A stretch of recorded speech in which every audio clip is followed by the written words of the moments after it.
So there's so much to talk about with Avatar: The Last Airbender that I've decided we're going to be doing back-to-back videos on it. The show is just that good, and if you haven't seen it by now, you've had like 15 years, come on.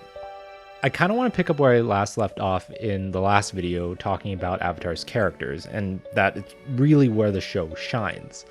And one of the characters who I think isn't appreciated nearly enough is Sokka. Despite being an ordinary person among a group of extraordinary people, he's probably one of the characters whose story arc is the most pronounced.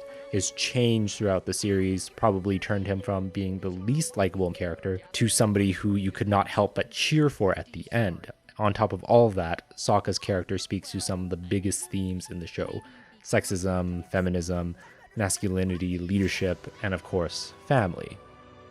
I talked about perspective previously and how each character we encounter in Avatar brings us a unique insight about their world. We see how different groups and different societies develop very intricate views that, when examined together, gives us a comprehensive view of not just the world of Avatar, but morality and human nature in general. Last time we talked about Zuko and Toph's perspectives. Today I want to talk about Sokka and break down the moral lessons he teaches us when we look through his lens. Before I go any further, I just want to let you know, if you enjoy this content, please consider supporting me by subscribing and clicking the notification bell. I also have a Patreon where you can support me and get some extra behind the scenes content if that's your thing. Okay, back to the video. To really understand Sokka, I think it's important we go back to his childhood and look at the war and how that has affected him growing up. In particular, how the war has affected him differently from Katara. For Sokka, growing up, the face of Southern Water Tribe society was heavily altered by war and war culture, not only in the reduction of population, but the makeup of that population being heavily skewed towards non-benders, women, and children. We begin seeing cultural symbols of war integrated into everyday life.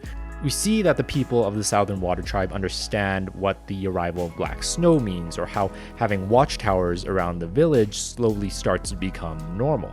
We also see how war causes great disparity in gender roles in the Southern Water Tribe, and we've seen this as nothing new for Water Nation societies, specifically with the Northern Water Tribes, where males are trained as warriors and females can only be trained as healers. So growing up, Sokka and Katara led very different lives, especially after the death of their mother. We have seen how much more impactful their mother's death was for Katara than it was for Sokka.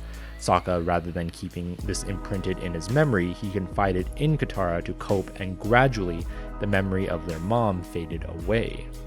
But honestly, I'm not sure I can remember what my mother looked like. It really seems like my whole life, Katara's been the one looking out for me. Thus, what was more substantially influential in Sokka's character journey was this very early coming of age, where he was left to be the automatic leader in his tribe simply because he was the only male left. While the other men went to war, Sokka, being barely into his teens, was thrust with this enormous responsibility, one that he was not emotionally mature enough yet to handle. The fact that he's male gives Sokka this blind pride and sense of entitlement. He belittles Katara for being a girl, and he belittles Katara for being a bender, because that's also unusual growing up in this society. I'm just saying that if I had weird powers, I'd keep my weirdness to myself. I knew I should have left you home. Leave it to a girl to screw things up. There's a connection to be made here about how Sokka sees the right to leadership as a result of his masculinity. Because he's a man, he automatically thinks he's fit to be a leader. But what we see throughout the story is that there's actually an inverse relationship between Sokka's blind masculinity and his effectiveness as a leader. Sokka actually becomes a better leader throughout the story by adopting more traditionally thought of as non-masculine or even considered feminine characteristics. It's not about strength. Our technique is about using your opponent's force against them. We see this early on in Season 1, Episode 4 with the group's encounter with the Kyoshi warriors. Sokka begins learning combat from a group of women who don't use purely brute strength to overpower their enemy, something that Sokka had always done.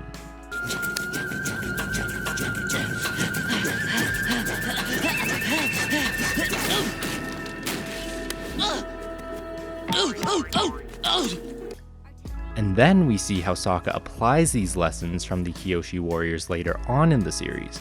For instance, when he uses the force of the Fire Nation's war balloon against them.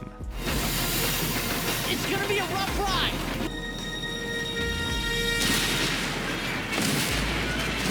Furthermore, we also see how he goes from belittling bending to actually adopting and using it to gain an advantage. Well, I just came up with the idea. The mechanist did all the work.